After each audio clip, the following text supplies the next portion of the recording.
effectivement, je suis prof de sociologie à HEC depuis bientôt 22 ans.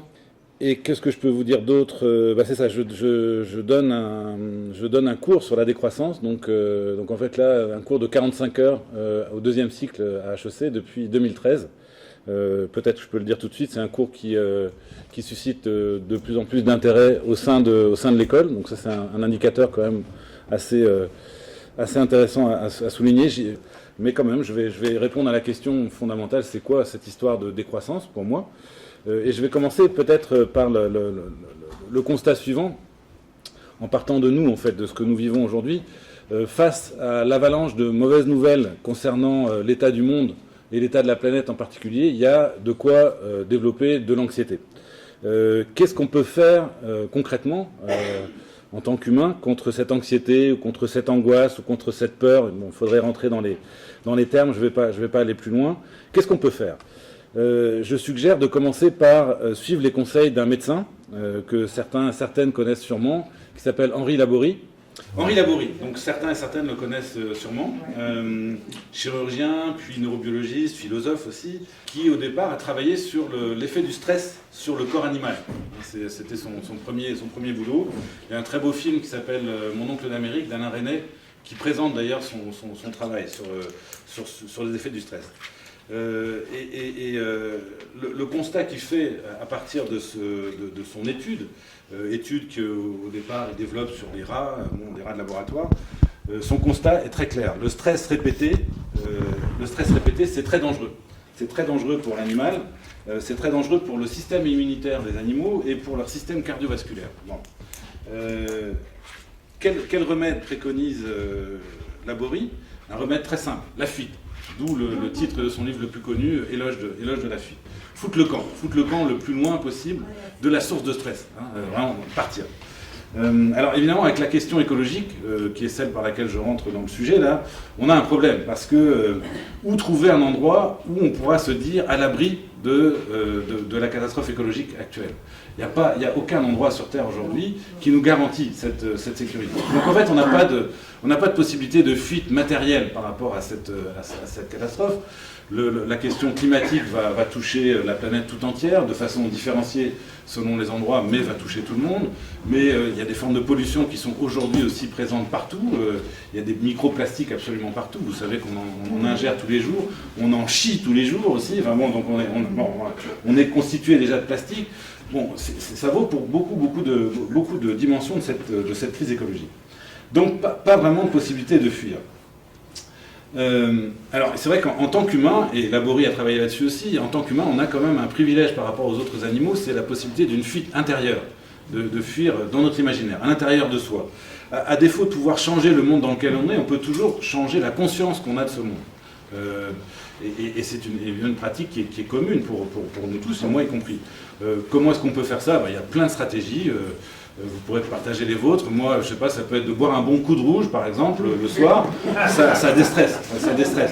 On peut aussi partir dans des mondes parallèles. On peut passer son temps, par exemple, dans le monde virtuel, sur Internet. Internet, aujourd'hui, nous offre la possibilité d'être dans un autre monde, littéralement, que celui dans lequel nous vivons. On peut aussi passer son temps à se raconter des belles histoires sur ce qui est en train de se passer et sur l'avenir.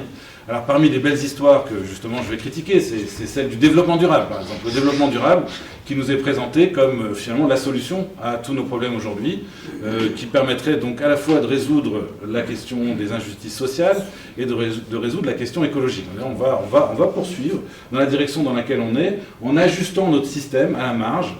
Et on va réussir, ça va bien aller, la fameuse formule, ça va bien aller, c'est ça la promesse d'un développement durable. On ne va rien changer d'essentiel à notre monde, mais on va s'ajuster et ça va bien se terminer. Bon, donc, alors c'est sûr que c'est une proposition aujourd'hui, c'est une histoire qui a un peu moins de crédit, elle a perdu pas mal de son lustre, parce que bon, ça n'a pas donné des résultats très convaincants jusqu'à ici, la promesse d'un développement durable, mais donc il y a beaucoup de nouvelles histoires qui apparaissent en permanence. Donc alors par exemple aujourd'hui la promesse d'une économie circulaire, qui serait aussi la solution à tous nos problèmes sur le plan écologique, qui dans son énoncé même est un mensonge.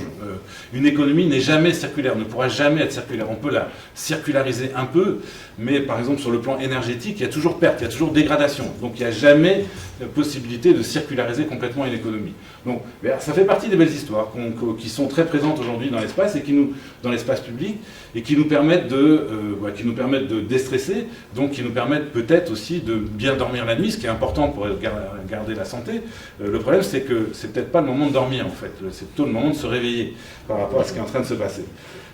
Et surtout, en fait, pendant qu'on finalement on vit à l'intérieur de nous-mêmes, dans une autre conception des choses, la catastrophe elle-même, elle continue à se poursuivre. Hein. La catastrophe réelle, elle est là, elle se poursuit, et finalement, elle va se poursuivre encore plus librement, puisqu'on ne lui fait pas opposition. Hein. On est dans un autre monde. Donc on ne présente pas d'obstacle à cette catastrophe, qui, un jour ou l'autre, risque bien de nous rattraper, concrètement, là, de venir nous chercher là où nous sommes.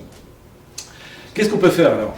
Ce que disait Boris, le truc vraiment qu'il faut éviter, en même temps, une fois qu'on a fait ces constats-là, c'est ce qu'il appelait l'inhibition de l'action. L'inhibition de l'action, situation de paralysie finalement par rapport à ces sources de stress, situation dans laquelle on finit par se convaincre qu'il n'y a rien à faire. Donc surtout éviter l'inhibition de l'action, donc agir. Alors agir comment ? Là-dessus, moi je reprendrai les conseils cette fois d'un autre philosophe, Frédéric Lordon, qui dit qu'il faut arrêter d'être éco-anxieux, il faut devenir éco-furieux. Bon. Et mais ça fait bien écho aussi à ce que disait Laborie, parce que Laborie se rendait compte que quand il étudiait le stress sur les rats, il se rendait compte que quand on mettait 2 rats en cage à qui on infligeait donc des sources de stress, en l'occurrence des petits chocs électriques, le réflexe des 2 rats était de se battre l'un contre l'autre, avec un effet très, très, très positif en fait sur le plan sanitaire. C'est-à-dire qu'ils avaient beau avoir subi ce stress, le fait de se battre de manière complètement inutile, parce que bon, c'est pas l'autre rat qui était la cause du problème, mais le fait de se battre suffisait finalement à les maintenir en santé. Donc se battre est quelque chose de très sain. Bon. Alors là, on voit aussi l'autre danger, se battre contre quoi ? Contre qui ? Il me semble qu'on est dans un moment là de notre histoire où justement face aux difficultés, il y a la tentation finalement de trouver des coupables, hein, de trouver des coupables à la source de nos problèmes. Alors ça peut être les Chinois, ça peut être les immigrants, ça peut être les Juifs. Les Juifs sont jamais très très loin d'être désignés quand on a des problèmes sur le plan économique. Ça peut être aussi les humains tout court. Il y a aussi tout un discours aujourd'hui qui consiste à dire l'humain est une sale bête.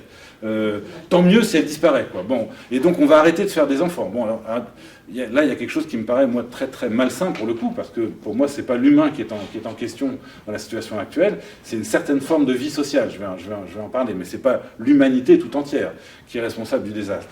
Ou si on cherche des coupables, en tout cas, on trouvera facilement des humains qui ne sont pour rien actuellement dans le désastre actuel, pour rien du tout.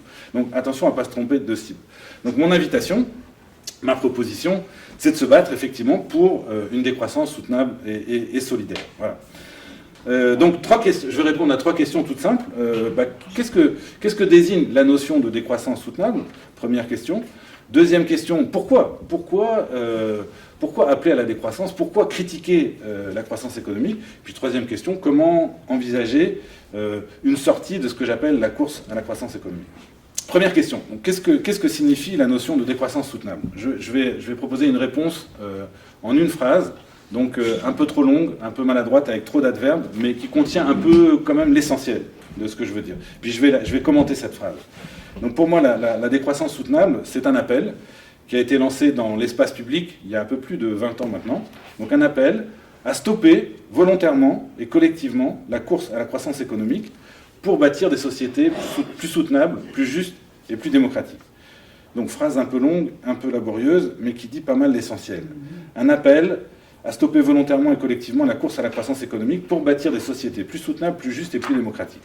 Donc, ce contre quoi cet appel est lancé, c'est le phénomène très particulier de la croissance économique, qu'on peut définir comme la hausse continue et durable de la valeur monétaire des biens et des services qui sont produits par une économie donnée. Voilà pour une définition à peu près canonique de la croissance économique. Si on définit les choses encore plus simplement, la croissance économique, c'est finalement l'augmentation incessante de la quantité de marchandises qui sont produites et vendues sur un territoire donné. Le territoire québécois, le territoire canadien, ou finalement l'ensemble du monde. Ce Ce qu'on peut dire tout de suite en passant, c'est que, et c'est majeur de le souligner, c'est un phénomène historique très récent dans l'histoire de l'humanité. La croissance économique, ça a 2 siècles, 3 siècles. Avant, il n'y a rien qui ressemble à de la croissance économique dans l'histoire de l'humanité. Si on prend les 300 000 ans de l'Homo sapiens, bon, c'est vraiment une affaire extrêmement récente, cette histoire de croissance économique. Et aussi géographiquement extrêmement limitée, puisque ça commence en Occident, hein, nulle part ailleurs. C'est en Occident que ça démarre. Alors c'est ce phénomène que nous venons critiquer, le phénomène lui-même, mais aussi le fait de faire de la croissance un objectif politique majeur pour nos sociétés. C'est ça que nous venons contester. C'est-à-dire, il nous faut de la croissance. C'est ça que nous venons attaquer. Alors, il y a certains de nos contradicteurs qui se disent « Ouais, mais le mot décroissance, c'est un mot négatif. » Oui, on y tient pour une part. Ça n'exclut pas qu'on puisse être pour certaines formes de croissance. Croissance de la solidarité, croissance de l'amour, on est pour aussi, pas de problème. Ce que nous critiquons, c'est la croissance économique. Deuxième point que je voulais souligner, l'usage de l'adverbe volontairement, pour dire que la décroissance, ça n'est pas la récession, hein, qui est le mot technique qu'on utilise en économie pour désigner une situation dans laquelle on a effectivement un ralentissement économique, mais qui est subi, qui est non voulu, non désiré. Ça, c'est une récession. C'est quelque chose alors, c'est pas ça qu'on va promouvoir. Dans des sociétés telles que les nôtres, qui dépendent justement de notre capacité à générer de la croissance, la récession, ça fait très mal. Donc c'est évidemment pas ça qu'on souhaite. On souhaite ça à personne. C'est quelque chose de terrible. Hein, c'est une société de croissance, c'est un peu comme une bagnole qui fonctionne à l'essence. Sans croissance, une société de croissance, ça va très mal. Sans essence, une bagnole, ça va très mal aussi. Ça ne sert plus à grand-chose. Bon. Donc, la décroissance, c'est une invitation à rompre de manière contrôlée et assumée avec cet impératif de croissance. Hein, donc, contrôlé et assumé. Et c'est pas non plus une dictature verte. C'est une autre accusation qu'on porte contre nous assez souvent. Vous voulez la dictature verte, vous voulez nous imposer. Bon, alors, non. Nous ne prenons pas une gestion autoritaire de la crise écologique. La décroissance, pour nous, elle sera démocratique ou elle ne sera pas, en fait. Il faudra utiliser un autre mot, mais si c'est pas démocratique, mais ça ne sera pas de la décroissance. Avant tout, le pari de la démocratie. Ça, c'était pour l'adverbe volontairement. Troisième mot que je voulais souligner, le mot collectivement. Pour dire que, cette fois, on ne vient pas sur le terrain de l'action individuelle. On ne s'avance pas sur le terrain de l'action individuelle, et encore moins sur celui de la morale. On ne vient pas regarder ce que vous avez dans vos assiettes ou dans vos poubelles. Bon, et on ne vient pas vous faire la morale là-dessus. On pense que le problème ne se situe pas tellement sur ce terrain-là. Le problème concerne l'organisation, la conception de nos sociétés, la manière dont nous voulons vivre ensemble. Autrement dit, la décroissance, c'est d'abord une proposition politique. C'est sur ce terrain-là qu'on s'avance, pas sur celui de la morale.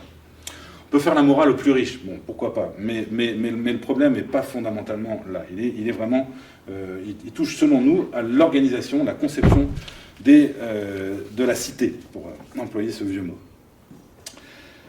Quatrième point que je voulais souligner, ma phrase donc, se termine par une seconde partie dans laquelle je dis « pour bâtir des sociétés plus soutenables, plus justes et plus démocratiques ». Et là, cette fois, je voulais souligner que la décroissance n'est évidemment pas une fin en soi. On ne propose pas comme projet politique de décroître à l'infini, ce qui serait complètement ridicule, évidemment. Au moins autant, sinon plus, que celui de vouloir croître à l'infini.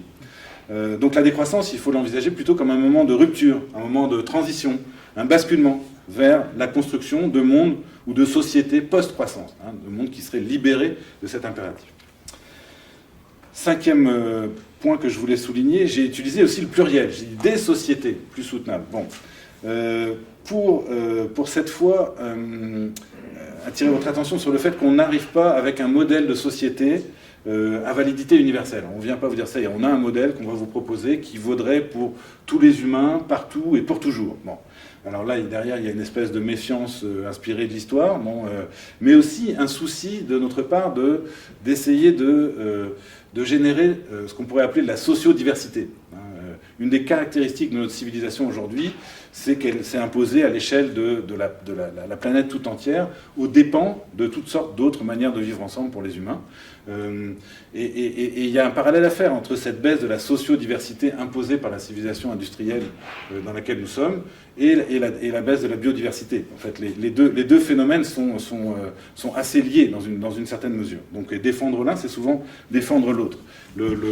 L'IPBES, qui est l'équivalent du GIEC pour la biodiversité, dans son rapport de 2019, disait de manière très très claire que là où la biodiversité est la mieux préservée, c'est là où les territoires sont sous le contrôle de sociétés autochtones, donc de sociétés traditionnelles, dans lesquelles on a beaucoup de diversité encore, en tout cas qui représentent une sacrée diversité par rapport au monde dans lequel vous et moi nous vivons.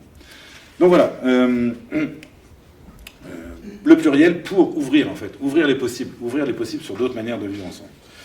Ouvrir les possibles, mais avec quand même une limite,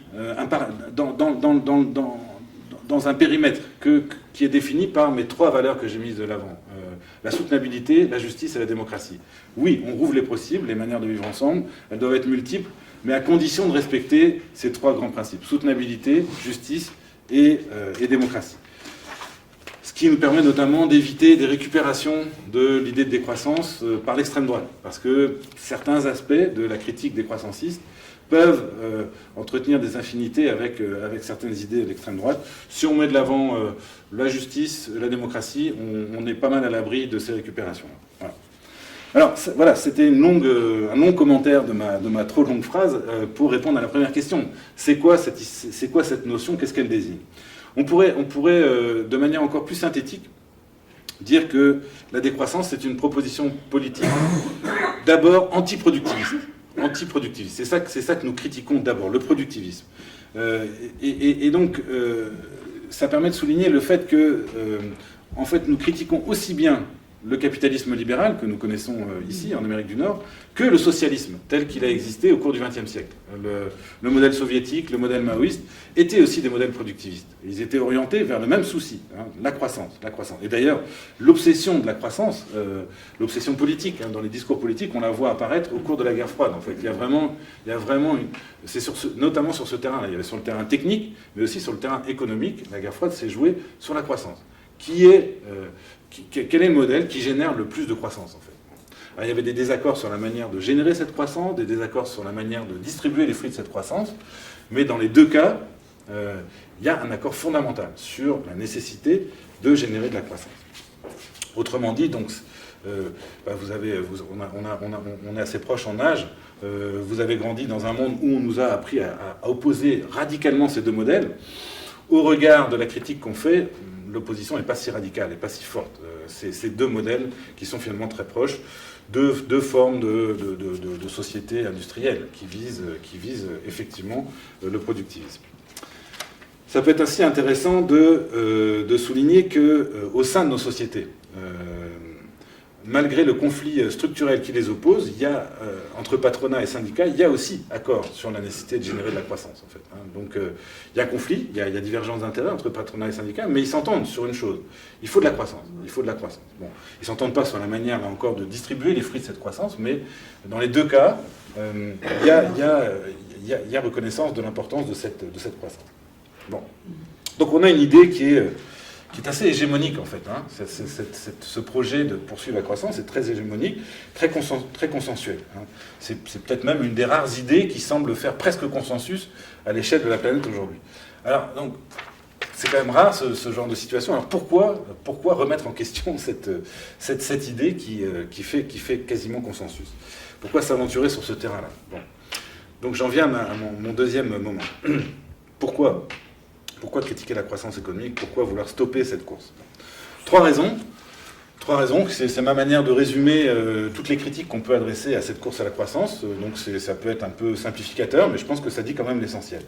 3 grandes raisons qu'on peut mettre de l'avant. La première raison, c'est la raison écologique. C'est celle qui vient tout de suite à l'esprit, et puis que j'ai déjà introduite de manière implicite avec tout à l'heure mon introduction.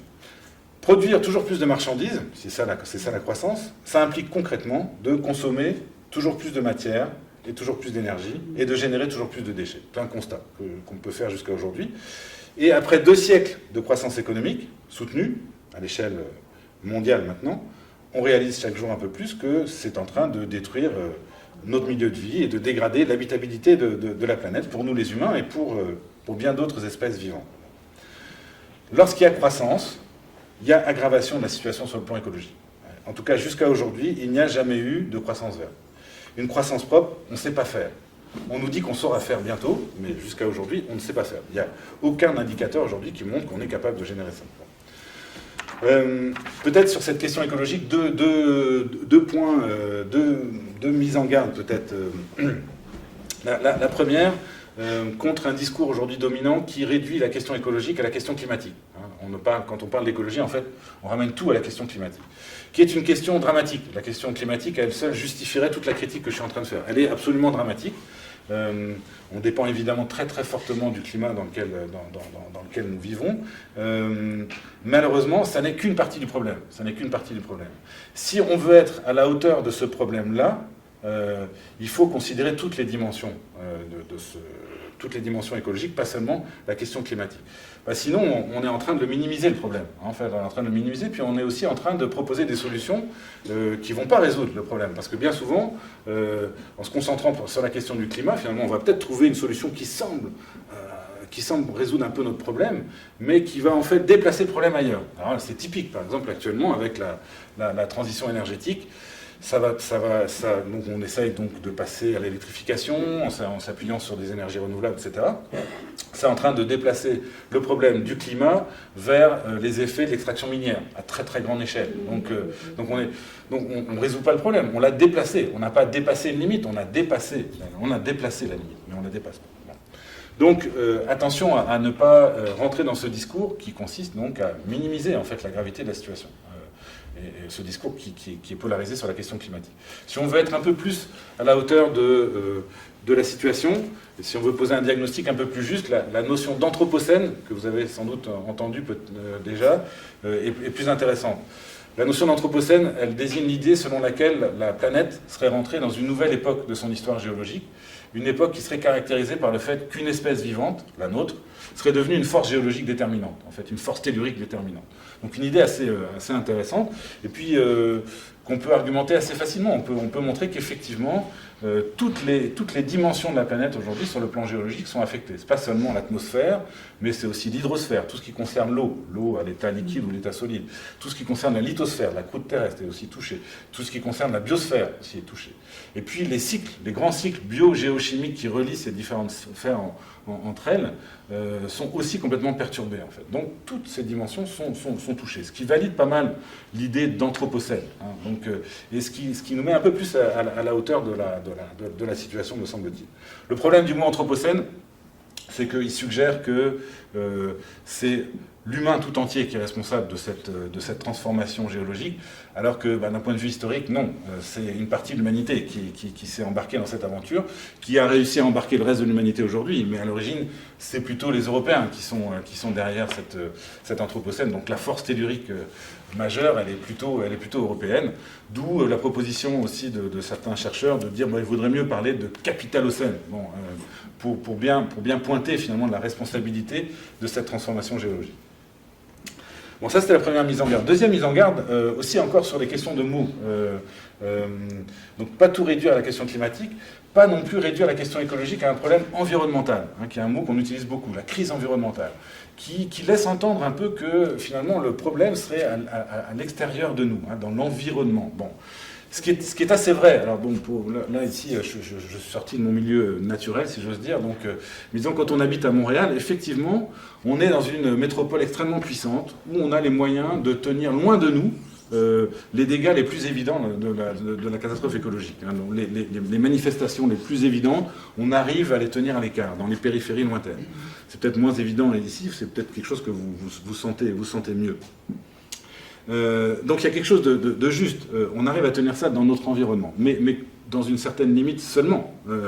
Parce que cette crise écologique, elle se traduit par toutes sortes d'autres problèmes, notamment la diffusion dans nos milieux de vie, en ville et aussi en milieu rural, par exemple, de particules chimiques, de substances chimiques, donc artificielles, qui sont partout. Nous baignons dans des soupes chimiques actuellement, qui ont toutes sortes d'effets, notamment de venir perturber cette fois un autre système, non plus le système cardiovasculaire, le système immunitaire, mais le système endocrinien, celui par lequel s'expriment nos gènes. Et on se rend compte de plus en plus, donc ces substances chimiques qui sont ce qu'on appelle des perturbateurs endocriniens, sont responsables de toutes sortes de maladies de civilisation aujourd'hui, qui pèsent extrêmement lourd sur nos vies individuelles, mais aussi sur nos sociétés, notamment sur nos systèmes de santé. Bon. Donc elle est là aussi, la crise écologique. Donc elle est bien à l'intérieur de nous, elle n'est pas juste dans l'environnement, d'où le danger changer un peu de ce mot-là. Il y a un autre indice de la crise écologique, pour moi, à mes yeux, c'est aussi l'épidémie de dépression ou de burn-out, ce qu'on appelle le burn-out quand on est en milieu professionnel, mais ça désigne quand même à peu près la même chose. Ça, c'est aussi un indice intéressant. C'est le corps humain qui dit « je peux plus, j'arrête, je suis plus capable de courir ». Donc c'est une course qui est littéralement épuisante pour nous humains, et dans bien des cas, ça se termine de cette façon. Donc voilà, et c'est donc pas l'environnement. Oui, c'est l'environnement dans lequel nous vivons qui nous force à courir et qui nous épuise, mais c'est bien nous qui sommes touchés. Voilà, sur la question écologique, le risque auquel nous faisons face, il est difficile à évaluer. On est face à une expérience qu'aucun humain n'a jamais connue. Donc, il y a tout ce discours qui a eu pas mal d'impact ces dernières années sur l'effondrement. Bon, alors jusqu'où nous risquons un effondrement? Bon, ça fait partie quand même des choses possibles. Mais ce qui est certain, c'est que d'une façon ou d'une autre, nous allons buter sur des limites bio-géochimiques. Ça, c'est certain. Soit par excès de déchets, parce que la gestion de ces déchets va nous poser de plus en plus de problèmes, va donc mobiliser de plus en plus de moyens, qu'on n'aura plus pour, par ailleurs, tout simplement soutenir notre vie quotidienne ou l'améliorer, soit par manque de ressources aussi. Donc, d'une façon ou d'une autre, la poursuite de cette course à la croissance, pour l'instant, elle se présente plutôt comme un processus d'autodestruction pour l'humanité, jusqu'à aujourd'hui. Bon. Voilà, alors, j'ai des collègues à HEC, la plupart de mes collègues à HEC vont dire « mais non, mais on va y arriver, on va arriver à faire une croissance propre, une croissance durable, une croissance verte, on est sur le point de le faire ». Bon, je peux pas assurer absolument le contraire, l'avenir reste ouvert, on ne peut pas écarter l'hypothèse d'une série d'innovations qui permettraient de faire durer ce monde encore un peu, c'est pas impossible. C'est peu probable, mais c'est pas impossible, donc je serai prudent. Cela dit, même si on arrivait à faire durer ce système encore un moment, il y a d'autres raisons de le contester et de faire cette critique de la croissance. Deux autres raisons sur lesquelles j'arrive maintenant. La deuxième raison, formulée de la façon la plus simple, c'est que cette course à la croissance, quand on en fait l'analyse, quand on fait les comptes, notamment des conséquences, des implications de ce jeu, on se rend compte que c'est un jeu qui est très injuste, au regard de nos critères de justice élémentaires. Les critères de justice élémentaire, c'est notamment d'essayer de tendre vers l'égalité entre humains. Ce critère-là n'est pas respecté par ce jeu. Même si en apparence, il semble respecter un certain nombre de règles essentielles, dans le fond, quand on regarde les résultats, ça ne marche pas. Bon, tout d'abord, évidemment, cette course, elle va se traduire par une dégradation des conditions d'existence des générations à venir. On est en train de dégrader la planète qu'on va transmettre à nos successeurs. Ils vont hériter d'une terre beaucoup moins habitable que celle sur laquelle nous avons vu le jour. On ne respecte pas donc ce critère de justice minimal qu'on voit parfois rappelé à l'entrée de certains espaces publics. Merci de laisser ce lieu dans l'état dans lequel vous l'avez trouvé, quoi. Donc, qui est très minimal comme critère de justice, mais quand même. Mais même ça, on ne le respecte pas finalement vis-à-vis des générations futures. Alors c'est vrai qu'on accumule aussi beaucoup de capitaux, beaucoup de capitaux artificiels qui sont là, sous différentes formes, mais est-ce qu'on peut vraiment prétendre que ces richesses artificielles vont compenser pour la destruction des richesses naturelles en cours? Bon. Là aussi, c'est au minimum très prétentieux de l'assurer, quoi. Prétendre qu'on va pouvoir compenser pour la disparition d'une espèce vivante, par exemple, comment prétendre une chose pareille? Qu'est-ce que ça vaut, la disparition d'une espèce vivante? C'est pourtant des choses sur lesquelles s'aventurent un certain nombre d'économistes. Ils vont dire, oui, on va trouver des formes de compensation. Bon. Par ailleurs, un autre problème, c'est que oui, on laisse par exemple aux générations futures des infrastructures gigantesques, certaines très impressionnantes. Mais qu'est-ce qu'elles vont devenir, ces infrastructures, notamment dans un monde où il faudrait se passer, par exemple, d'hydrocarbures? Est-ce que ces infrastructures ne vont pas devenir surtout des ruines, finalement? Des ruines, donc plutôt des problèmes, plutôt des déchets à assumer pour ces générations futures, plutôt que des infrastructures qui vont les aider à vivre. Donc je pense que l'idée qu'il y a injustice intergénérationnelle tient assez bien la route quand même. Donc première injustice, il me semble-t-il, dans cette affaire, dans cette course à la croissance. Une des caractéristiques majeure de notre civilisation, si on la caricature de façon un peu méchante, mais peut-être ce qui la rend distincte de toutes les autres, c'est que on y produit toujours plus d'artefacts à durée de vie toujours plus courte. Hein, la durée de vie utile de nos artefacts, de ce qu'on produit, on sait qu'elle est toujours plus réduite. Et par contre, on produit des déchets à durée de vie toujours plus longue. Hein, on est, quand même, un de nos titres de gloire, ce serait d'avoir inventé ce qu'on appelle maintenant les polluants éternels, pour désigner les PFAS.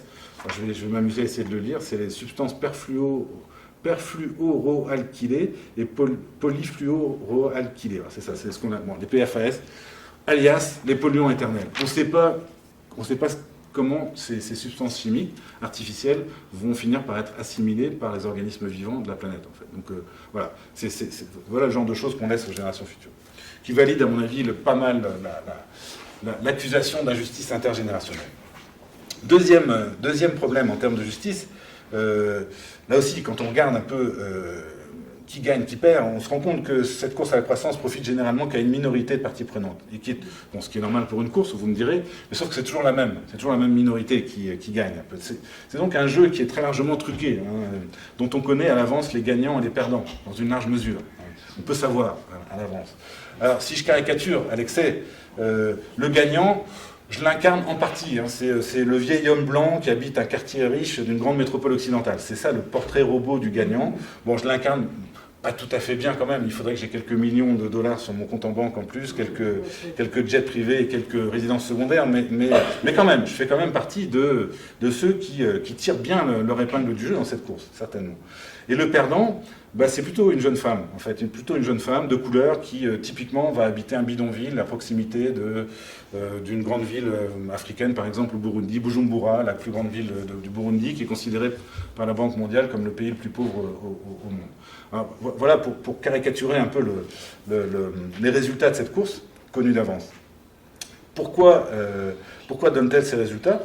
Bon, pour toutes sortes de raisons, mais notamment parce qu'elle repose sur des rapports d'exploitation, hein, 3 grands rapports d'exploitation qui sont au cœur de cette course-là, qui ne sont pas présentés comme tels, qui ne sont pas analysés comme tels par mes collègues économistes, mais qu'on peut présenter comme tels, me semble-t-il, quand même. D'abord, premier rapport d'exploitation, l'exploitation du travail par le capital, hein, dans le cadre du salariat, qui permet à ceux qui contrôlent les moyens de production, les moyens de vivre, d'imposer un surcroît de travail, un surtravail, à ceux qui n'ont pour vivre que leur force de travail. Donc, il y a un rapport de force très inégal. Hein. Ceux qui ont le contrôle du capital ont de fait un pouvoir énorme sur ceux qui n'ont pour vivre que leur force de travail à offrir. Et tout ça est fait donc dans le cadre du salariat, dont la caractéristique est en même temps d'être présenté comme un échange libre, donc entre égaux. Donc c'est au nom du travailleur libre. Mais qui est, comme disait Marx, qui est libre de rien du tout, justement. Hein. Il est tout nu, et donc il est extrêmement vulnérable. Deuxième grand rapport d'exploitation, l'exploitation du travail de reproduction, par le travail de production. Dans le cadre, cette fois, du patriarcat capitaliste, la forme qui prend sous le capitalisme, qui permet finalement d'obtenir le plus souvent de la part de femmes un travail essentiel, absolument crucial à toute société humaine et donc aussi à nos sociétés, un travail essentiel mais à titre gratuit ou mal rémunéré, parce que bien souvent pas considéré comme un travail justement, donc invisibilisé comme travail. Ce travail de reproduction, c'est le fait de donner la vie à des humains, puis de les élever, de les nourrir, de leur donner de l'amour, puis de faire la même chose avec les adultes, avec les conjoints, etc. Bon, des choses absolument essentielles. Aucune société humaine peut fonctionner sans ça, y compris la nôtre, sauf que la caractéristique dans notre société, c'est que précisément ça n'est pas considéré comme du travail. Donc ça n'a pas à être payé. D'où la pertinence des revendications des féministes, peut-être que vous en êtes pour certains d'entre vous, des féministes des années 70, qui ont promu le salaire au travail ménager, disant voilà, c'est ça qu'il faudrait faire. La libération des femmes ne passe pas par l'accès au marché du travail, elle passerait plutôt par peut-être l'accès à un salaire au travail ménager. En se disant bien que ça ne serait jamais accepté, parce que un salaire au travail ménager, ça représente des sommes faramineuses. Le système tomberait immédiatement s'il fallait qu'il soit capable à la fois de continuer à se reproduire et de payer ce travail. Même Statistique Canada fait des évaluations aujourd'hui. Il faut voir, c'est énorme. C'est vraiment une part énorme de notre PIB qui serait représentée par le paiement de ce travail. Bon. Et donc tout ça est fait au nom de l'amour et de l'instinct maternel. Bon, donc des choses que vous connaissez. Troisième grand rapport d'exploitation, l'exploitation des pays du Sud par les pays du Nord. Les pays en général, je parle à la fois de leur population et de leurs ressources. Cette fois dans le cadre de rapports qu'on pourrait dire néocoloniaux, en fait, coloniaux ou néocoloniaux. Rapports qui permettent au Nord d'obtenir à bas prix des ressources naturelles très précieuses et de la force de travail, en même temps qu'un débouché pour ces marchandises et un dépotoir pour ces déchets. C'est pas mal ça, le rapport Nord-Sud actuellement. On va y chercher beaucoup de ressources naturelles qui sont très précieuses, des ressources humaines, et on leur envoie des marchandises. On a absolument besoin, ce système a absolument besoin de trouver des débouchés. Le grand risque de notre modèle, c'est pas de manquer, le grand risque, c'est plutôt d'en avoir trop, c'est la surproduction. Donc il faut des débouchés. Le Sud offre des débouchés, et il offre aussi donc, des espaces privilégiés pour finalement y envoyer une partie de nos déchets. Et tout ça est fait au nom, cette fois, de l'aide au développement et du libre-échange. Voilà. Donc, alors, voilà pourquoi on retrouve comme archétype du perdant de cette histoire plutôt quelqu'un du Sud, plutôt une femme, plutôt jeune aussi. Ça vaut... Bon, même le Québec est sans doute vraiment un des pays peut-être les moins pires, notamment dans les rapports Nord-Sud. Le problème se pose. Une des difficultés, c'est que le Sud, pour nous, au Québec, est aussi au Nord pour nous, puisque c'est le Grand Nord, c'est les territoires autochtones, c'est donc où là, on continue à exploiter de façon aussi dramatique un certain nombre de ressources. Mais on a aussi au Québec de façon visible. Qui vient aujourd'hui, qui a commencé à travailler dans nos champs aujourd'hui, c'est des populations du Sud, qui viennent à bas prix dans des conditions qu'aucun Québécois, aucune Québécoise n'accepterait finalement. Qui vient s'occuper des personnes âgées dans nos CHSLD, qui vient s'occuper de nos enfants dans les CPE, c'est les femmes du Sud aussi. Donc là, c'est ça, l'importation à bas prix de ces ressources humaines, mais qui est une condition de possibilité du système. Si ça marche, c'est bien parce que justement on a accès à ce travail, notamment à bas prix. Bon, qui gagne à ce jeu? C'est assez clair, c'est celui qui contrôle le capital. Celui qui contrôle le capital, c'est le gagnant à ce jeu-là. Comment est-ce qu'il a accumulé ce capital? C'est crucial, évidemment, de le souligner. Il y a un grand débat. Les économistes vont dire c'est le mérite. C'est le mérite, c'est des gens qui ont beaucoup travaillé. Bezos, Elon Musk, ils ont beaucoup travaillé. Une analyse un peu plus fine montre que derrière cette accumulation du capital, il y a finalement des stratégies de dépossession, en fait, des moyens d'existence d'une partie de l'humanité, des stratégies d'exploitation que je viens d'évoquer, et aussi des stratégies de transfert de coûts. C'est-à-dire que les plus puissants sont capables de faire assumer des coûts aux plus faibles, notamment des coûts écologiques. Alors aujourd'hui, s'il y a bien une situation particulièrement caricaturale du caractère injuste de cette course à la croissance, c'est ce qu'on appelle l'injustice environnementale, qui désigne cette situation dans laquelle aujourd'hui on a finalement des humains qui sont les moins responsables de la catastrophe écologique actuelle et qui sont en même temps ceux qui en payent le prix le plus fort. En fait, Les plus touchés aujourd'hui par la catastrophe sont ceux qui en sont le moins responsables. Voilà un transfert de coûts assez bien joué, je dirais, par les puissants. Et qui permet donc de dire qu'on a aussi une injustice intragénérationnelle. Donc injustice intergénérationnelle, injustice intragénérationnelle. Et puis on peut rajouter encore une critique en termes de justice, en soulignant que cette course affecte aussi profondément les conditions d'existence des autres êtres vivants, et notamment des autres êtres sensibles, ceux qui sont comme nous capables de souffrance, de joie, qui ont une certaine conscience de leur existence, qui ont développé des intérêts, donc notamment tout ce qu'on appelle les animaux. Cette course à la croissance, elle affecte de deux grandes manières. D'abord, elle affecte tout ce qui est animaux sauvages. C'est effrayant de voir comment en un siècle, nous avons fait disparaître des populations d'animaux sauvages dans des proportions gigantesques. Donc on vient détruire leur possibilité d'existence, donc on vient les faire souffrir et finalement les faire disparaître. Et puis il y a évidemment aussi tout ce qu'on inflige cette fois à nos animaux domestiques. Alors je ne parle pas de nos chats et nos chiens, eux ils ont plutôt réussi à nous exploiter, je pense. Ce serait mon hypothèse. Mais donc, en tout cas, il y a un échange qui n'est peut-être pas complètement déséquilibré entre eux et nous. Je parle évidemment de nos animaux d'élevage, à qui on impose des conditions de vie effroyables. Et qui ces conditions de vie effroyables sont requises pour les impératifs d'une croissance saine qui débouche sur une accumulation de profits. C'est pas parce que ceux qui élèvent ces animaux sont des personnes méchantes, évidemment, c'est bien le système lui-même qui force finalement ces traitements absolument abominables. Donc je ne suis pas en train de faire la critique des éleveurs, je suis en train de faire la critique d'une certaine agriculture industrielle qu'il faudrait questionner. Donc on pourrait soutenir aussi que cette croissance, elle est synonyme d'injustice interespèce. Injustice donc intergénérationnelle, intragénérationnelle et interespèce.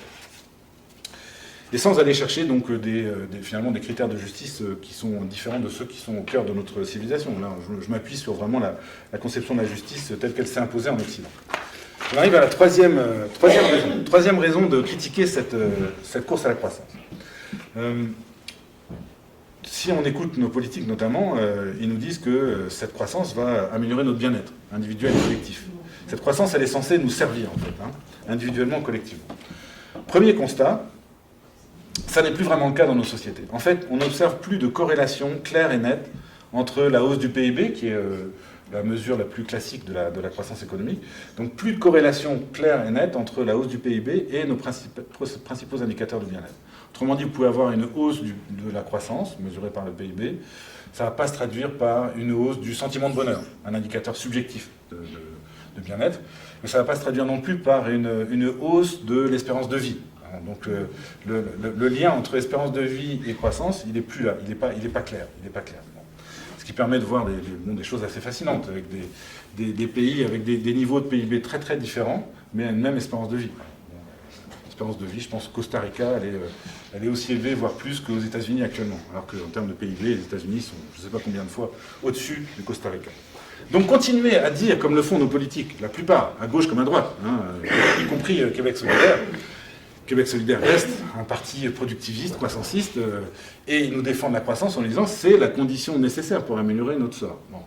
Les chiffres montrent que ce n'est pas le cas aujourd'hui. Nos études montrent que ce n'est pas le cas. Puis c'est intéressant, on peut s'appuyer sur les économistes qui, par nature, par définition, sont des promoteurs de la croissance. Les économistes ont été les premiers à constater que cette corrélation croissance économique, bien-être avait disparu, en tout cas était plus aussi claire.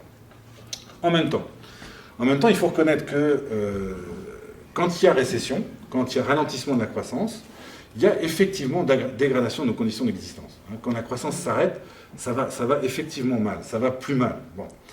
D'où effectivement cet impératif collectif de jouer le jeu de la croissance, de continuer à courir. Non pas pour améliorer notre sort, parce que je l'ai dit, finalement, c'est pas une garantie d'améliorer notre sort, mais finalement pour maintenir les choses à peu près en état, pour ne pas tomber. L'image qui convient, me semble-t-il, puis elle convient très bien, c'est vraiment celle du tapis roulant dans les gyms aujourd'hui. Bon, si on ne veut pas se casser la gueule, évidemment, il faut courir sur ce tapis roulant. Mais c'est pas mal la situation dans laquelle on est aujourd'hui. Bon, ces tapis roulants sont aussi une folie, d'ailleurs, dont nos successeurs riront certainement dans les décennies à venir. Mais c'est une belle image, je pense, de la situation dans laquelle on est. Il nous faut courir pour tenir, en fait. Pas pour améliorer les choses, pas pour satisfaire d'autres besoins, mais pour rester en place, en fait. Donc c'est ce que un sociologue allemand assez connu actuellement, qui s'appelle Hartmut Rosa, appelle un processus de stabilisation dynamique, en fait. Bon, si on veut la stabilité, c'est-à-dire si on veut stabiliser nos sociétés, il faut qu'on court, en fait. Bon, c'est ça l'impératif dans lequel on est. Alors ça vaut collectivement, mais ça vaut aussi individuellement. Ça vaut pour des jeunes, ça leur impose des choix de carrière, par exemple. Qu'est-ce qu'on va faire comme travail ? Un travail qui va contribuer justement à cette croissance-là. S'il ne contribue pas, il n'y aura pas de travail, il n'y aura pas de boulot. Ça vaut aussi sur le lieu où on va décider de vivre. S'il n'y a pas d'activité économique là où on veut vivre, on ne pourra pas vivre, tout simplement. Bon, c'est la grande séduction qu'il exprimait de manière humoristique, mais c'est bien ça.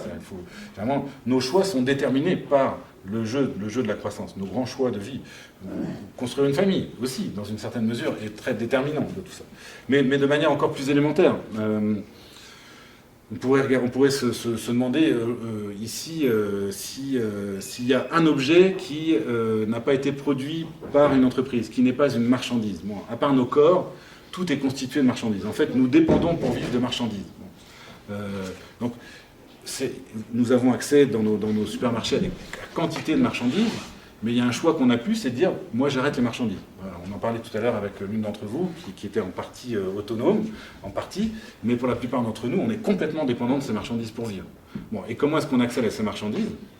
En allant nous-mêmes produire des marchandises dans une entreprise ou coproduire ces marchandises. Il nous faut de l'argent. Cet argent, on le gagne comment ? En allant se mettre au service d'une boîte. Et comment est-ce qu'on va obtenir notre salaire ? En faisant bien notre boulot. Donc en étant des bons producteurs de marchandises. Alors, voilà en quoi on est contraint de se mettre tous et toutes en fait au service de cette croissance. de manière plus ou moins intense, mais il me semble quand même de façon universelle pour nous. Donc on se retrouve au service de la croissance, au lieu d'être servi par la croissance. Il y a une inversion des fins et des moyens. D'où aussi le sentiment de plusieurs d'entre nous de perte de sens, qui est quand même assez puissant aujourd'hui. À quoi bon, quoi? Ce truc qui devait nous servir, qui devait nous aider à mieux vivre, finalement devient une finalité et nous devenons des moyens au service de ce truc qu'est la croissance. S'ajoute à ça le fait que cette croissance s'est appuyée sur le développement de techniques très puissantes, et en particulier de machines, toujours plus nombreuses, toujours plus puissantes. Ces machines, vous le savez, elles nous ont été promues, elles continuent à nous être promues comme une manière de réduire notre labeur, nos efforts. Ce qu'on constate là aussi, si on regarde les choses un peu sérieusement, c'est qu'elles ont surtout servi à intensifier le travail. Bon, je parle pour moi, professeur d'université, les machines qui me concernent, c'est tout ce qui touche au numérique. C'est clairement des machines qui ont servi à rien d'autre qu'à intensifier mon travail, et qui nous conduisent à l'épuisement à bien des égards. Mais surtout, pour fonctionner, ces machines réclament en fait d'autres machines, toujours d'autres machines pour qu'elles fonctionnent correctement. Et finalement, tout un système qu'on peut qualifier de socio-technique, toujours plus vaste, toujours plus complexe, sur lequel en fait on n'a aucun contrôle. On va dépendre de plus en plus de ces systèmes. Ces systèmes, là aussi, quand on fait les comptes, quand on regarde un peu plus près qu'est-ce que ça donne, on se rend compte qu'ils sont de plus en plus coûteux sur le plan financier. Ça coûte de plus en plus cher d'entretenir un réseau routier, d'entretenir un réseau de distribution d'électricité, etc. Tous ces grands systèmes-là sont très coûteux sur le plan financier, sur le plan écologique, de plus en plus. Et bien souvent sont victimes de leur succès. Ils sont très puissants, mais finissent par buter sur certaines limites qu'ils se créent eux-mêmes. Alors, de quelle manière? La voiture, c'est la promesse de pouvoir se déplacer rapidement où on veut. Mais évidemment, le succès de la voiture, c'est le bouchon, c'est le ralentissement. C'est-à-dire que quand on a tous des bagnoles, la voiture finit par nous ralentir. Elle nous promettait d'aller vite, elle nous ralentit. Internet nous a promis de nous informer. Internet nous désinforme. Internet nous sature d'informations à tel point qu'on ne sait plus comment faire face à cette accumulation. L'industrie agroalimentaire, dans son ensemble, qui nous promet l'accès à toutes sortes d'aliments à bas prix, etc., contribue aujourd'hui aussi à nous empoisonner, à nous rendre malades. Tout ce qui est aliments ultra transformés sont responsables aujourd'hui de beaucoup de problèmes sanitaires. Donc voilà des techniques très très puissantes. Effectivement, il faut en reconnaître la puissance, pas l'efficacité, mais la puissance. Parce que l'efficacité, ça supposerait de pouvoir durer dans le temps. Là, on voit bien qu'elle bute sur des limites. Donc c'est puissant, mais c'est contre-productif. Donc quand on fait ce genre de bilan, évidemment la tentation c'est de dire il faudrait sortir de là, il faudrait sortir de notre dépendance à ces systèmes. Mais vous le savez comme moi, ces systèmes sont devenus indispensables à nos vies. On en dépend littéralement. Nos vies vraiment sont assises sur ces systèmes. Impossible aujourd'hui, très difficile de vivre sans voiture. Sauf quand on a le privilège, comme moi, de gagner assez d'argent pour vivre dans un quartier central à Montréal, mais sinon, dépendance très forte à la voiture, et donc à tout le système qui vient avec. Impossible de vivre sans ordinateur. En tout cas, une vie professionnelle, à peu près considérée comme normale, très difficile. Impossible de vivre sans aller au supermarché, très difficile. Bon. Et donc de dépendre de tout ce système de production. Donc, soumis en fait aux contraintes de fonctionnement de ces systèmes-là. Comme disait David Thoreau, le philosophe précurseur de la décroissance d'ailleurs, il y a 150 ans, nous sommes en train de devenir les outils de nos outils en fait. On se retrouve au service de ces systèmes dont on a besoin. On l'a vécu pendant la pandémie, ça a été caricatural, quand nos politiques nous ont dit il faut protéger notre système de santé. C'est quand même paradoxal, c'est-à-dire qu'on a un système de santé qui était censé nous protéger, et finalement on nous a dit l'important c'est de protéger notre système de santé. Voilà. Ça disait bien que ce renversement entre les fins et les moyens, ce truc qui devait être un moyen pour nous, devenait une finalité. Bon, on pouvait comprendre évidemment qu'on en arrive là, mais c'est à mon avis un des échecs de ces grands systèmes. Qui permettent de dire que, pour employer un vieux mot qui revient à la mode, que nous sommes en fait aliénés, c'est-à-dire dominés par nos propres créations, comme le docteur Frankenstein finit par être dominé par sa créature, dans le roman de Mary Shelley. Bon, c'est une belle, forte illustration de l'idée d'aliénation. Nous développons des choses qui sont censées nous servir et qui finissent par se retourner contre nous, nous imposer leur logique et finalement même nous menacer. Donc c'est très contradictoire évidemment avec avec la conception de l'être humain qui s'est imposée au siècle des Lumières, puis qui, moi, je trouve, est une des belles promesses de notre civilisation. S'il y en a une que je garderai, c'est celle-là. C'est celle de dire aux humains, dorénavant, c'est plus les dieux qui vont vous dire comment vous allez vivre, c'est plus les ancêtres qui vont vous dire comment vous allez vivre, c'est vous qui allez décider de comment vous allez vivre, vous allez utiliser votre raison, vous allez en débattre les uns avec les autres, puis vous allez établir vos propres lois. C'est l'idée d'autonomie, au sens étymologique du terme. Nous allons nous donner nos propres normes de vie collective. Belle promesse qui n'est absolument pas respectée par nos conditions de vie actuelles. Nos conditions de vie actuelles, elles sont dominées par deux grandes logiques, celle du profit, fondamentalement, et celle de la puissance technicienne. C'est les deux grandes logiques qui dominent absolument nos sociétés. Donc c'est contradictoire avec cette promesse, et puis il faut reconnaître aussi, peut-être de manière plus concrète, que ces systèmes nous rendent en outre extrêmement vulnérables, très très vulnérables. La dépendance à ces systèmes, pour employer un mot que j'utilise avec prudence, ça nous rend très peu résilients, en fait, très très peu résilients. Donc ça nous fragilise. Quand ces systèmes s'enrayent, quand ils se grippent, quand ils tombent, nos vies sont littéralement menacées. J'étais pas là à la tempête de verglas, la fameuse tempête de verglas, mais c'est ce que vous avez vécu collectivement, c'est-à-dire dépendre au jour le jour d'un grand système technique très sophistiqué, très puissant. Quand ça tombe, ce système-là, c'est extrêmement menaçant. Mais ce qu'on a vécu avec la Covid, c'était aussi un aperçu des risques associés au fait que nos vies dépendent d'un système technique sophistiqué. Alors voilà, donc long argumentaire pour expliquer pourquoi on refuse cette course à la croissance. Parce qu'elle s'avère autodestructrice, parce qu'elle s'avère injuste et parce qu'elle s'avère aliénante sur le plan politique. Alors, l'intelligence artificielle, évidemment, elle tombe sous le coup de la critique que je viens de faire de nos techniques, de ce qu'on appelle en fait les technosciences. On ne fait pas une critique de la technique en général. Faire une critique de la technique, ce serait comme faire une critique du langage chez les humains. La technique est un phénomène humain. Depuis qu'il y a de l'humanité, il y a de la technique. Donc ce que nous critiquons, c'est un certain type de technique. On pourrait appeler les techniques industrielles, qu'on appelle plus précisément les technosciences. En fait, c'est des techniques qui se sont développées en s'appuyant sur la science moderne. Science moderne qui elle-même finalement a renoncé à un projet de connaissance, à un projet contemplatif, finalement, connaître le monde, pour finalement se mettre au service de la transformation du monde. En fait. Donc les technosciences, c'est ça. C'est des techniques qui visent une action très puissante sur le monde en s'appuyant sur une science qui elle-même s'intéresse plus finalement à la transformation du monde qu'à sa connaissance. Donc évidemment qu'on a besoin de techniques, mais on a besoin de techniques bien différentes. L'intelligence artificielle, c'est sans doute le pire du pire aujourd'hui. Ça vient vraiment... c'est la quintessence là, de ces technosciences dans ce qu'elles ont de pire. Je crois. Donc, dans la mesure où en plus, comme le disait donc, un des grands philosophes critiques de la technique, Anders, son plus beau livre s'appelle L'obsolescence de l'homme, il écrit ça dans les années 50. Il ne connaissait pas l'intelligence artificielle à l'époque, mais l'obsolescence de l'homme, elle est vraiment, elle est en partie là, elle se joue dans cette histoire d'intelligence artificielle. Voilà. Alors donc le troisième moment, comment on fait ? Comment on peut imaginer rompre avec cette course ? J'ai fait trois critiques. Je vais opposer à ces trois critiques trois principes, en fait, trois propositions qu'il faut combiner entre elles et qui forment, à mon avis, la base, l'esquisse d'une feuille de route. C'est un peu prétentieux de parler de feuille de route, parce que feuille de route, c'est quand même un peu plus détaillé, mais bon, un début de feuille de route décroissanciste. Trois principes.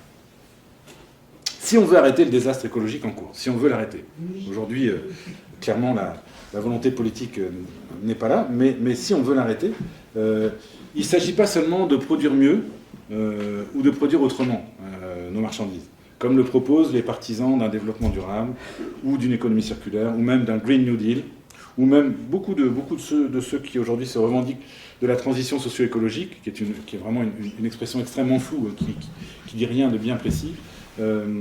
Beaucoup de ceux qui se revendiquent de cette notion-là, finalement, ce qu'ils espèrent, ce qu'ils proposent, c'est ça, c'est s'en sortir en produisant mieux ou produisant autrement nos marchandises.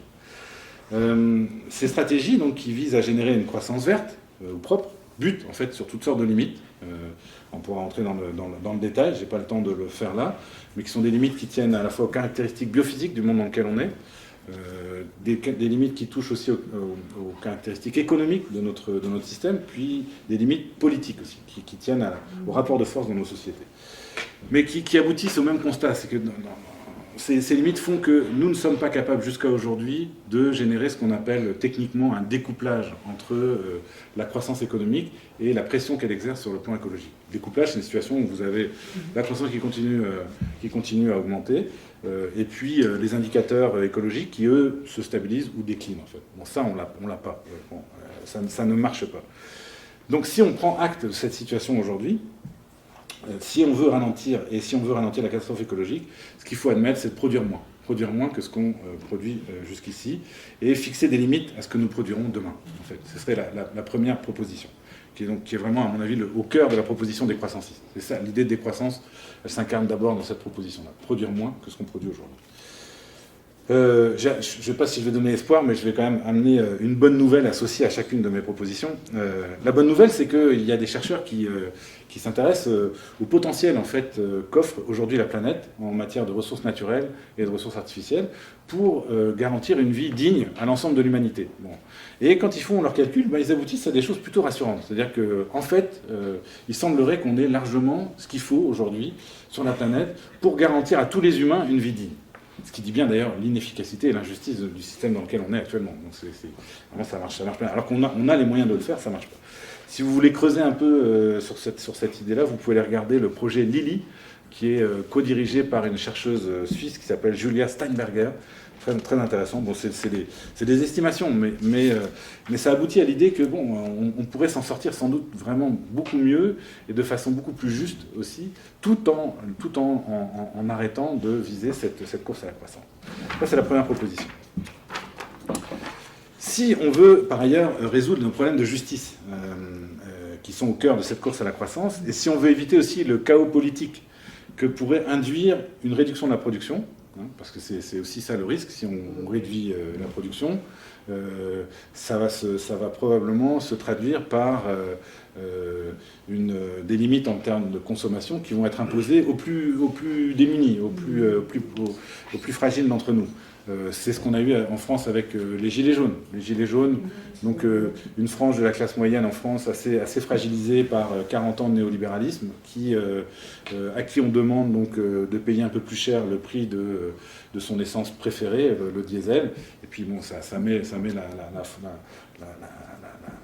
la France à feu et à sang presque. Donc, à genoux. Pardon ? À genoux. Ouais, à genoux. Donc c'est sûr que ça, c'est une conséquence possible du produire moins. Donc si on veut éviter ce chaos politique, et si on veut résoudre nos problèmes de justice, il y a une solution qui est aussi très simple, comme la première. Cette fois, ça serait de partager plus les richesses dont nous avons besoin pour vivre. Donc partager plus. Deuxième proposition, qu'il faut associer à la première, de manière indissociable. Avec donc une proposition à consonance un peu chrétienne, qui a l'air un peu gentillette, mais évidemment les conséquences de cette idée, partager plus, vont être désagréables pour les plus riches d'entre nous, puisque ça supposerait notamment de mettre des limites à la propriété telle qu'on la connaît, rendre impossible certaines accumulations. Ça ne veut pas forcément dire refuser complètement l'idée de propriété, mais de faire une distinction entre propriété d'usage et propriété lucrative, notamment. Propriété d'usage, c'est finalement la garantie de rester propriétaire, en possession de ce qu'on utilise. La propriété de mon pantalon, c'est plutôt quelque chose d'assez défendable. La propriété d'un toit au-dessus de votre tête, ça c'est la propriété d'usage, c'est quelque chose qu'on défendrait. Ce qu'on viendrait critiquer, c'est la propriété lucrative, c'est-à-dire le fait d'être propriétaire de biens qu'on va utiliser pour faire de l'argent, pour obtenir une rente, pour obtenir un profit, pour obtenir un rendement. C'est ça qu'on va critiquer, en fait. Donc, ce qui va supposer de mettre des limites, mais tout en garantissant l'usage d'un certain nombre de biens.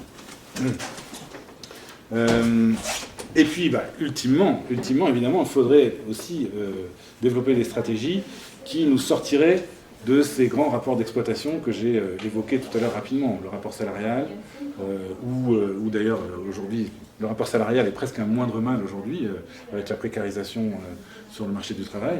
Mais trouver les moyens de sortir de là, sortir aussi de ce rapport patriarcal très particulier que j'évoquais tout à l'heure, et sortir de ce néocolonialisme. C'est ça qui devrait nous diriger. Concrètement, ça suppose de passer par des propositions qui sont relativement connues aujourd'hui. Déjà, utiliser la fiscalité pour être un peu plus agressif, notamment vis-à-vis de ceux qui ont le capital aujourd'hui, pour imposer cette redistribution. On peut aussi mettre de l'avant des propositions comme le revenu de base, un revenu inconditionnel d'existence, qui serait associé à un revenu maximum acceptable. Donc mettre un plancher et un plafond en termes de revenus. On peut aussi promouvoir, par exemple, une annulation des dettes du Sud, les dettes extérieures qu'on réclame aujourd'hui aux pays du Sud. Voilà une proposition qui serait tout à fait cohérente avec ce partager plus. On peut aussi tout simplement payer ses impôts, correctement, et bon, sans chercher à faire de l'optimisation fiscale, comme on dit pudiquement à HEC. Voilà. Donc voilà, partager plus, voilà quelques pistes. Là aussi, une bonne nouvelle associée avec cette proposition. J'ai tout à l'heure, augmenter le PIB, ce n'est pas la garantie d'augmenter votre bien-être. Si on cherche par contre une variable qui semble avoir des effets sur le bien-être dans nos sociétés, aujourd'hui, c'est la réduction des inégalités. Donc là, il y a un travail fascinant de deux épidémiologues anglais qui s'appellent Wilkinson et Pickett. Wilkinson-Pickett, leur bouquin le plus connu s'appelle « L'égalité c'est mieux », c'était traduit au Québec par Éco-Société sous le titre « L'égalité c'est mieux ». Démonstration vraiment impressionnante du fait que la meilleure façon d'améliorer le bien-être de tout le monde, y compris les plus riches, c'est de réduire les inégalités aujourd'hui. Bon, donc là, on a un argument solide en faveur de notre partager plus. Tout le monde pourrait y gagner. Troisième proposition. Si on veut reprendre le contrôle de nos vies, si on veut sortir de cette aliénation que j'évoquais tout à l'heure dans ma troisième critique, tout en atteignant la catastrophe écologique et tout en partageant plus nos richesses, il faudrait, autant que faire se peut, en décider ensemble.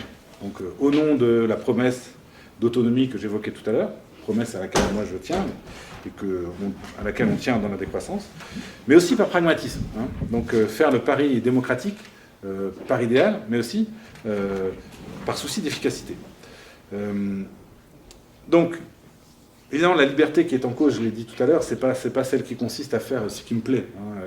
Ça, c'est la liberté libérale un peu dégradée, faire ce qui me plaît quand je veux.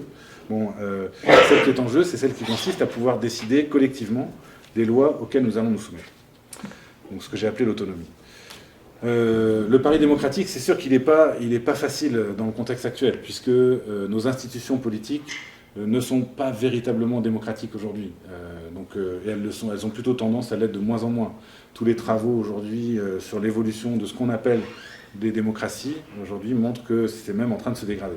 Mais d'un point de vue plus radical, si on se fie au bon vieil Aristote et sa catégorisation des régimes politiques, il y avait 3 grands régimes politiques possibles pour Aristote. Il y avait la monarchie, il y avait l'aristocratie, et il y avait ce qu'il appelait la République, je pense, ou avec sa version qui est plus dégradée, qui était la démocratie. Je ne vais pas rentrer là-dedans.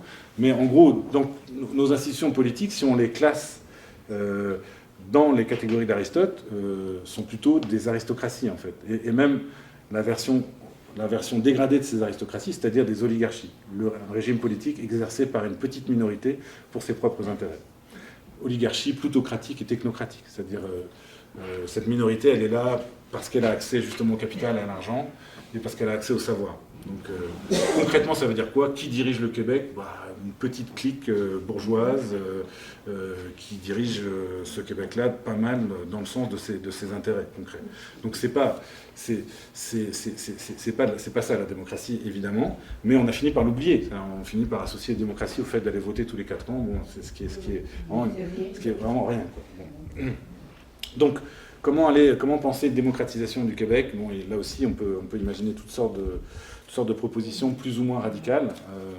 Propositions réformistes, élection à la proportionnelle, ce qui serait déjà un moindre mal, sans doute, que ce qu'on connaît aujourd'hui. Propositions plus radicales, décentralisation du pouvoir, un pouvoir délégué beaucoup plus important aux municipalités, notamment, municipalités qui aujourd'hui... Je pense qu'on va aller vers ça, parce que les municipalités, telles que je comprends la situation, aujourd'hui, on leur demande d'assumer énormément de problèmes, de faire face à des multinationales qui sont bien plus puissantes qu'elles, et en même temps sans leur donner les moyens de faire face à ces problèmes ou à ces multinationales. Donc je pense que, pardonnez-moi l'expression, mais ça va péter, ça ne va pas durer longtemps, quoi. C'est pas possible. Donc je pense que ça va se faire, cette décentralisation, que moi je prônerais jusqu'à une municipalisation finalement de la vie politique, en faire de la municipalité démocratique l'instance politique principale, majeure d'un Québec post-croissance. Donc il y a un travail à faire sur les institutions politiques, et évidemment il y a un travail à faire vis-à-vis de ces grands systèmes économiques et techniques dont j'ai parlé tout à l'heure. Il faut trouver un moyen de s'en débrancher, cesser d'en dépendre. Alors je parlais avec l'une d'entre vous tout à l'heure qui me parlait de ces stratégies d'autosuffisance. Ben voilà, c'est comment aller vers des formes d'autosuffisance, sachant que tout seul, pour en discuter, c'est pas simple. Je sais que Bianca, elle est aussi, qui est là, est aussi engagée dans ce genre de stratégie. Ça peut être que collectif. Donc, comment penser cette autonomisation par rapport à un système? Ben, c'est des stratégies collectives. On pourra en parler peut-être plus concrètement tout à l'heure. Bonne nouvelle avec le pari démocratique, parce que là évidemment j'imagine quand même c'est un peu charrié quoi, faire le pari de la démocratie avec tous les imbéciles qui sont là et la situation écologique qui est dramatique. Est-ce qu'on a le temps, est-ce qu'on a le luxe de se payer la démocratie? Bon. Moi je pense que le grand danger de l'heure justement c'est de voir tous ces gens, puis je ne vais même pas citer de noms, vous les avez en tête, tous ces gens qui nous disent on n'a vraiment pas le temps de discuter quoi. C'est l'urgence, donc on va utiliser aujourd'hui la crise écologique pour finalement réduire encore plus finalement, la possibilité même d'un débat démocratique, hein, donc de façon éhontée, parce que c'est même pas pour résoudre la question écologique, c'est finalement surtout pour faire ce que le capital a toujours revendiqué, laisser faire, laisser passer, laissez-nous faire, laissez passer. Bon, là, le texte de Fitzgibbon hier dans le Nouvelliste est une caricature du genre, quoi. Laissez-nous faire, laissez passer, quoi. Taisez-vous, quoi. Vous n'avez rien à dire. Bon, bah, c'est hallucinant. Mais c'est dire à quel point, enfin, l'idée de démocratie a été complètement perdue, en fait. C'est inacceptable, en fait, de voir un homme politique qui dire une chose pareille. Bref. Donc, or, la démocratie, ça marche. La démocratie, ça marche. Si on arrête de prendre les gens pour des imbéciles, si on les met en position de réfléchir sérieusement à l'intérêt général, ça donne des résultats qui peuvent être très intéressants. Alors, celui qui en a fait la démonstration de façon assez éclatante, c'est Emmanuel Macron en France, qui n'est pas vraiment un grand démocrate, mais il s'est fait un peu avoir par les écologistes français qui lui ont dit on pourrait faire une convention citoyenne sur la question du climat. Alors, malheureusement que sur la question du climat. La Convention citoyenne, je ne sais pas si vous avez vu comment ça fonctionnait, mais ça fonctionnait sur un principe démocratique classique qui était tirage au sort. Si on est vraiment démocrate, évidemment, et si on doit désigner des délégués du peuple, ben la meilleure façon, la plus cohérente de désigner ces délégués, c'est le tirage au sort. C'est le plus cohérent avec les principes démocratiques. C'est ce qu'ils ont fait. Ils ont désigné 150 personnes en France, donc, qui venaient de tous les milieux, de toutes les régions, qui avaient toutes sortes d'idées, qui connaissaient ou qui ne connaissaient pas, bref. Assez représentatif forcément de cette population française, et on leur a demandé pendant un certain nombre de fins de semaine, pas tant que ça, hein, ça doit être 7, 8, 9 fins de semaine, c'est pas énorme, on leur a demandé de se renseigner d'abord sur la question climatique, puis de faire des propositions, 150 propositions. Et ces 150 propositions, prises toutes ensemble, elles forment pas mal l'esquisse d'un début d'une politique de décroissance, en fait. C'est quand même très intéressant. Ils sont tombés sur quelque chose de très proche de ce qu'on pourrait défendre, en partant, pour certains, de très très très loin, en fait. Tellement intéressant que Macron, finalement, a été obligé de se dédire, parce qu'il avait promis qu'il ferait un référendum sur ses propositions, et il a été obligé de laisser tomber ce truc-là, parce que ses propositions étaient une telle remise en question de ce qu'il fait, mais finalement même du système dans lequel on vit, qu'il en a gardé 5%. Alors, il a provoqué la colère de 150 Français et Françaises, mais pas seulement. Mais l'exemple montre bien que quand on nous place en position d'être autre chose que des petits homo economicus immédiatement intéressés par notre intérêt personnel, on est tout à fait capable en fait, de raisonner de façon intéressante, pertinente, d'évoluer aussi dans notre manière de voir les choses. Donc voilà, pour moi le pari démocratique, on ne doit pas le lâcher. Donc par idéal, mais aussi parce que ça permet de prendre des décisions sans doute plus éclairées. C'est aussi le problème qu'on a. Si on est dans l'Anthropocène, c'est qu'on est rentré dans un monde inconnu, donc complètement incertain. En fait, on ne sait absolument pas vers quoi on va. Face à ça, on aurait plutôt intérêt à entendre le maximum d'avis, tous les avis, y compris les avis des humains considérés comme les plus ordinaires. Je reviens de Gaspésie, là. Il y a des humains en Gaspésie qui s'y connaissent pas mal en matière d'autonomie et d'autosuffisance, et qui connaissent très très bien leur territoire, chose que moi je ne connais pas. Donc ces avis-là, qui vont être pas mal méprisés en général par le politique, sont des avis cruciaux, c'est des gens très très très précieux en fait. Donc des avis plus éclairés, aussi des idées qui vont évoluer. Il y a il y a toutes sortes d'expériences aujourd'hui, ce qu'on appelle les forums citoyens en Europe. Notamment, il y en a eu un en Irlande à propos de l'avortement, du droit à l'avortement. C'est intéressant de voir comment ça s'est passé. Ils ont tiré au sort aussi, donc je ne sais plus combien de personnes qui devaient se prononcer sur le droit à l'avortement. En Irlande, historiquement, c'était plutôt le non qui l'emportait. Et dans les gens qui avaient été tirés au sort, il y avait une majorité de gens qui étaient plutôt contre le droit à l'avortement. Mais finalement, après discussion, après s'être renseigné, après avoir entendu tous les avis, ils ont finalement promu le oui. Bon, alors, évidemment, c'est plutôt de leur bord, mais c'est quand même intéressant. Donc, donner la place à ce débat, à cette délibération, c'est essentiel. Bon, évidemment, la démocratie, c'est pas seulement donner son avis, c'est ce qu'on a vu avec la Convention citoyenne, c'est aussi décider. Bon, donc, il faut aller plus loin.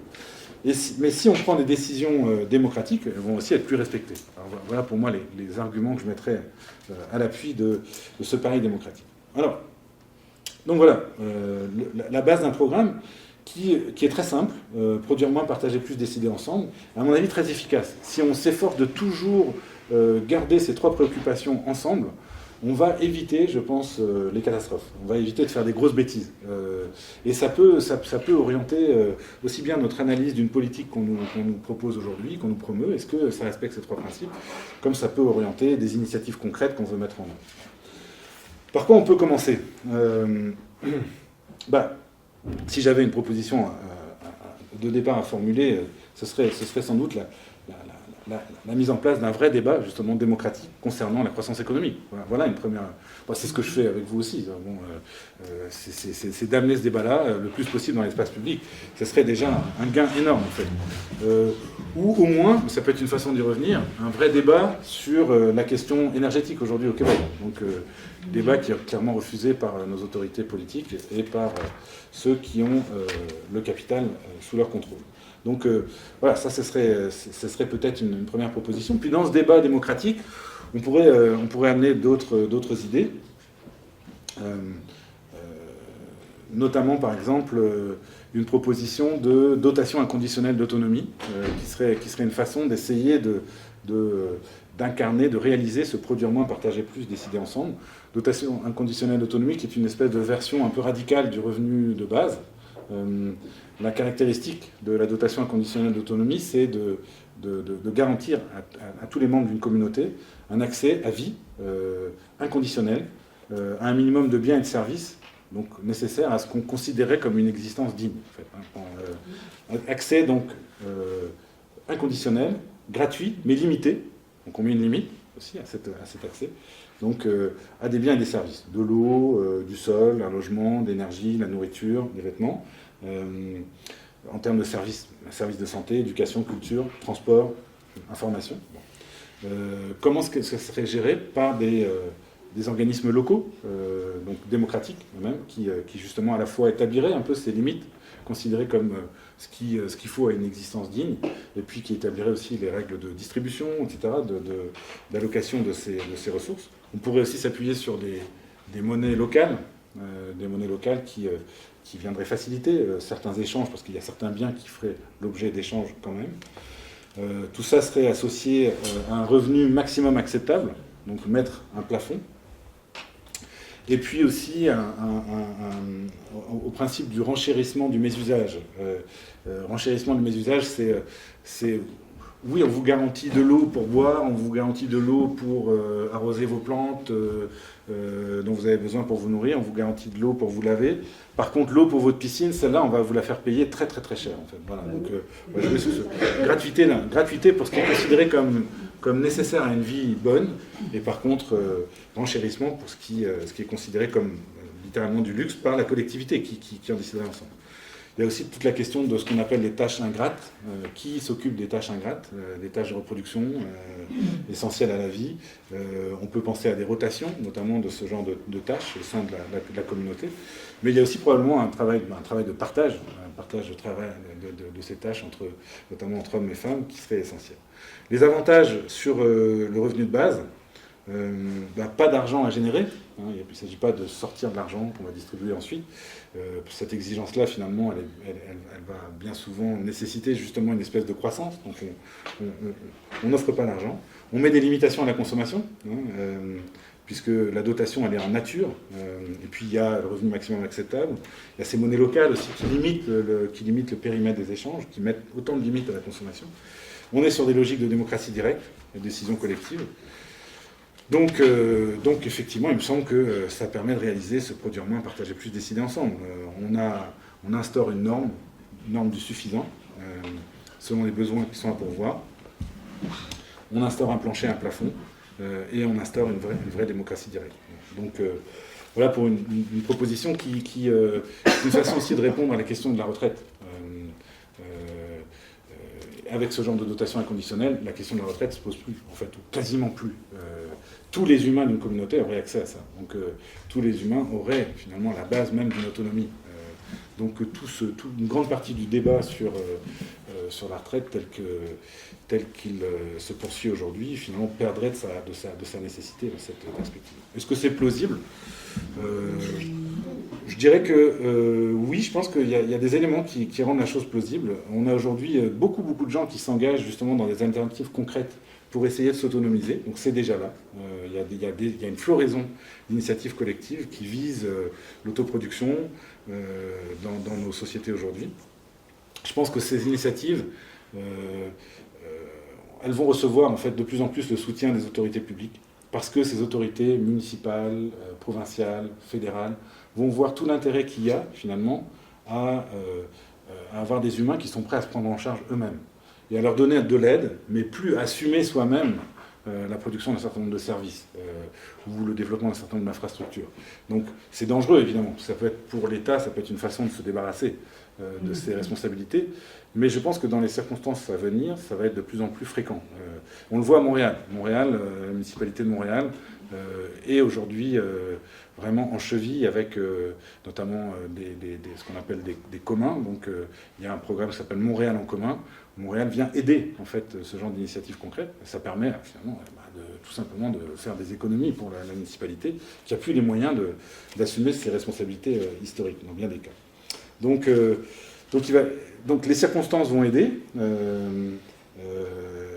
Et puis il faut aider, il faut faire pression politique pour obtenir justement du soutien à ce genre d'initiative, ce qui permettra de donner de plus en plus d'ampleur en fait à ces initiatives concrètes, pour aboutir peut-être finalement à une loi qui sera elle un peu désagréable, mais que je proposerai pas dans un premier temps, mais qui serait une loi de réquisition, parce qu'évidemment pour partager plus, il va falloir dans certains cas imposer le partage, donc il va falloir sans doute réquisitionner, mais je le ferai dans un temps ultime pour garantir cette dotation inconditionnelle d'autonomie. Voilà, un peu trop vite, mais voilà une idée peut-être à discuter. Qu'est-ce que je peux dire pour terminer sur la décroissance ? Je l'ai dit au début, c'est une idée qui est en train de gagner du terrain de toute façon. Que vous soyez d'accord avec elle ou pas, c'est vraiment une idée qui gagne du terrain. On n'a pas de sondage ici au Québec, mais on en a plusieurs en Europe qui montrent qu'on a presque 2 tiers de la population qui trouve que ce n'est pas une idée si bête. Qui finalement, donc en tout cas, doutent de la pertinence de continuer dans ce système croissanciste. Du côté des chercheurs aussi, du côté des chercheurs, ceux qui travaillent sur la question écologique sont de plus en plus nombreux à se rallier à l'idée de décroissance. En disant, si on veut vraiment résoudre le problème écologique, il faut passer par la décroissance. Pourquoi c'est une idée qui gagne du terrain ? À mon avis, pas juste parce que c'est une belle idée, c'est parce que l'idée contraire, la promesse de la croissance, finalement, elle n'est plus là. La croissance ne livre plus la marchandise. On le sent plus ou moins confusément dans nos vies. J'ai évoqué cette décorrélation tout à l'heure, mais même, on voit bien qu'il y a poursuite de la croissance, et pourtant nos vies ne s'améliorent pas de manière nette et franche. Et puis, ce qui a été proposé pour résoudre les problèmes que j'évoquais tout à l'heure, développement durable et puis tous ces avatars, ça ne marche pas. Les indicateurs aujourd'hui, notamment sur le plan écologique, mais aussi sur le plan social, montrent qu'on va vraiment dans la direction inverse. Donc on n'est pas du tout en train de résoudre le problème écologique, de résoudre le problème de justice, ils sont plutôt en train de s'aggraver. Le Québec fait des progrès en matière d'inégalité de revenus, mais pas du tout en matière d'inégalité de patrimoine, par exemple. Donc ça s'aggrave de manière considérable. Donc je pense que c'est pas du tout une proposition irréaliste. Ce qui est irréaliste, c'est vraiment de continuer à dire qu'on peut continuer dans cette direction-là et qu'on va s'en sortir. Ça tient pas la route. Tous les indices montrent vraiment que nous allons plutôt vers un mur ou vers un abîme. Choisissez l'image que vous voulez. Voilà. Et puis, pour terminer tout à fait, je pense que au-delà même de la question de savoir si on va pouvoir réaliser un monde post-croissance, en fait, il y a aujourd'hui une nécessité de faire obstacle à certaines idées en cours. Pour moi, la décroissance est d'abord une façon de contester une certaine vision du monde qui domine, notamment nos politiques, mais aussi une école comme HEC. Donc l'enjeu, il n'est pas demain, il est aujourd'hui, en fait, d'imposer cette discussion-là pour venir fragiliser, en fait, certaines convictions qui sont complètement dominantes et qui sont, à mon avis, très dangereuses. Voilà. Donc, pour moi, c'est pas mal, surtout ça qui est pertinent avec cette idée. Je m'arrête là. Merci beaucoup de votre attention.